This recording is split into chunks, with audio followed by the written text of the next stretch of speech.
Assalamualaikum warahmatullahi wabarakatuh. Saya Amelia Salsabila absen 5.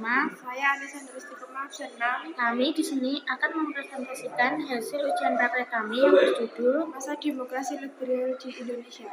Masa demokrasi liberal adalah suatu sistem pemerintahan yang menekankan pada paham kebebasan berpolitik.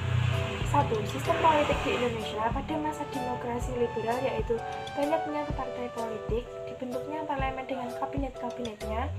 Selama masa demokrasi liberal, bangsa Indonesia mengalami 7 kali pergantian kabinet dalam kurun waktu yang relatif singkat. Demokrasi liberal adalah kondisi politik yang melindungi secara konstitusional hak-hak individu dari kekuasaan pemerintah. Ciri-ciri demokrasi liberal. 1. Presiden dan wakil presiden dapat dicalonkan. 2. Presiden berhak membubarkan DPR. 3. Menteri bertanggung jawab terhadap kebijakan. 4. Perdana Menteri diangkat oleh Presiden. Kabinet mengajar 6 September 1950 sampai 21 Maret 1951. Dipimpin oleh Muhammad Hasyim.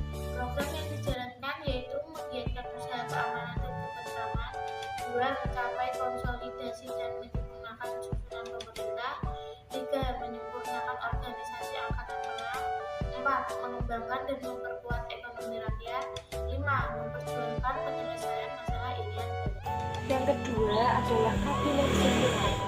Pada tanggal 27 April 1951 sampai 3 April 1952 dipimpin oleh Sukiman Wiryo Sanjoyo.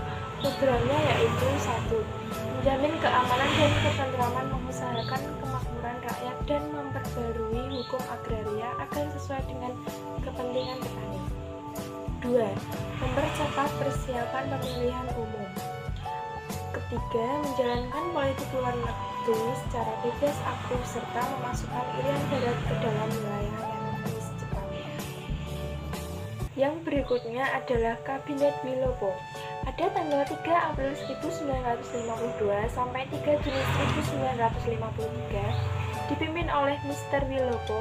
Program dalam negerinya yaitu 1. Menyelenggarakan pemilihan umum konstituante, DPR dan DPRD, meningkatkan kemakmuran rakyat, meningkatkan pendidikan rakyat, dan pemilihan keamanan. Kedua, program luar negerinya adalah penyelesaian masalah hubungan Indonesia dengan Belanda. Yang ketiga, pengembalian Irian Barat ke pangkuan Indonesia serta menjalankan politik luar negeri yang bebas aktif.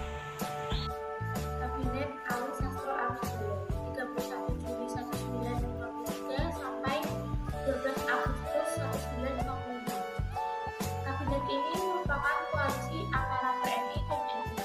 Program yang dijalankan yaitu meningkatkan keamanan dan kemakmuran serta segera menyelenggarakan pemilu. Yang kedua, pembebasan Irian Barat secepatnya, pelaksanaan politik bebas aktif, dan peninjauan kembali persetujuan KMP. Kabinet Burhanuddin Harahap 15 Agustus 1955 sampai 3 Maret 1956. Dipimpin oleh Burhanuddin Harahap. Program yang dijalankan yaitu yang pertama, mengembalikan kewibawaan pemerintah, yaitu mengembalikan kepercayaan angkatan darat dan masyarakat kepada pemerintah. 2. Melaksanakan pemilihan umum menurut rencana yang sudah ditetapkan dan dipercepat. Yang ketiga, terbentuknya parlemen baru, masalah desentralisasi, inflasi, pemberantasan korupsi. Keadaan ekonomi Indonesia pada masa liberal pada saat itu adalah meskipun Indonesia telah merdeka, tetapi kondisi ekonomi Indonesia masih sangat buruk. Upaya untuk mengubah struktur ekonomi kolonial ke ekonomi nasional berjalan bersendat-sendat. Sistem ekonomi gerakan Benteng programnya adalah menumbuhkan kelas pengusaha di kalangan bangsa Indonesia. Para pengusaha Indonesia yang bermodal lemah perlu diberi kesempatan untuk berpartisipasi dalam pembangunan ekonomi nasional. Faktor yang menyebabkan keadaan ekonomi tersebut. Setelah pengakuan kedaulatan dari Belanda pada tanggal 27 Desember 1949, Indonesia menanggung beban ekonomi dan keuangan yang ditetapkan KMP sebesar 1,5 triliun rupiah dan utang dalam negeri sejumlah 2,8 triliun rupiah. Defisit yang harus ditanggung oleh pemerintah pada waktu itu sebesar 5,1 miliar. Indonesia hanya mengandalkan satu jenis ekspor, terutama hasil bumi yaitu pertanian dan perkebunan. Sehingga apabila permintaan ekspor dari sektor itu berkurang akan memukul perekonomian Indonesia. Kebijakan pemerintah untuk mengatasi masalah ekonomi pada masa lalu. Kehidupan ekonomi Indonesia hingga tahun 1959 belum berhasil dengan baik dan tantangan yang beragamnya cukup berat. Upaya pemerintah untuk memperbaiki kondisi ekonomi adalah sebagai berikut. Berikut ini adalah gunting Syafruddin. Pemotongan nilai uang atau senering, caranya memotong semua uang yang bernilai 250 ke atas hingga nilainya tinggal setengahnya. Kebijakan ini dilakukan oleh Menteri Keuangan Syafruddin Prawira Negara pada masa pemerintahan RIS. Tindakan ini dilakukan pada tanggal 20 Maret 1950 berdasarkan SK Menteri Nomor 1 PU tanggal 19 Maret 1950. Tujuannya untuk menanggulangi defisit anggaran sebesar 5,1 miliar. Dampaknya rakyat kecil tidak dirugikan karena yang memiliki uang 250 ke atas hanya orang-orang kelas menengah dan kelas atas. Dengan kebijakan ini dapat mengurangi jumlah uang yang beredar dan pemerintah mendapat kepercayaan dan pemerintah Belanda dengan mendapat pinjaman sebesar 200 juta rupiah. Latar belakang pelaksanaan demokrasi terpimpin dimulai dengan berlakunya Dekret Presiden 5 Juli 1959. Latar belakang dikeluarkan Dekret Presiden yaitu 1. Undang-Undang Dasar yang menjadi pelaksanaan pemerintahan negara belum berhasil dibuat, sedangkan Undang-Undang Dasar Sementara atau UUD 1950 dengan sistem pemerintahan demokrasi liberal dianggap tidak sesuai dengan kondisi kehidupan masyarakat. Kegagalan konstituen dalam menetapkan Undang-Undang Dasar sehingga membawa Indonesia ke jurang kehancuran sebab Indonesia tidak mempunyai pijakan.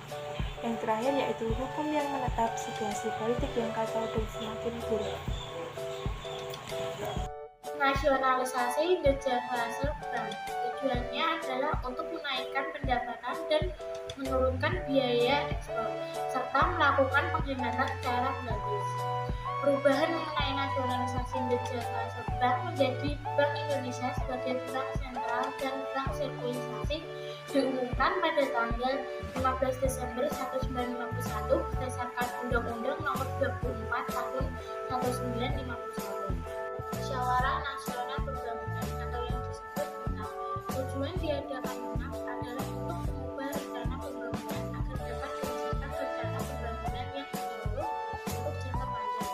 Pembangunan tersebut tidak dapat dilaksanakan dengan baik karena adanya kesulitan dalam menentukan skala prioritas, terjadi ketegangan politik yang tak dapat diredakan, timbul pemberontakan separatisme seperti PRRI atau Permesta. Isi Dekret Presiden adalah sebagai berikut. 1. Pembubaran konstituante. 2. Tidak berlakunya UUD 1950 dan berlakunya kembali UUD 1945. 3. Pembentukan MPRS dan DPRS. Jadi selanjutnya adalah dampak positif dan juga dampak negatif. Yang pertama, dampak positifnya yaitu menyelamatkan negara dari perpecahan krisis politik berkepanjangan, memberikan pedoman yang jelas yaitu UUD 1945 bagi kelangsungan negara. Yang kedua, dampak negatif, UUD 1945 tidak dilaksanakan secara murni dan konsekuen dan pelaksanaannya hanya menjadi slogan-slogan kosong belaka. Sekian penjelasan dari kami. Terima kasih.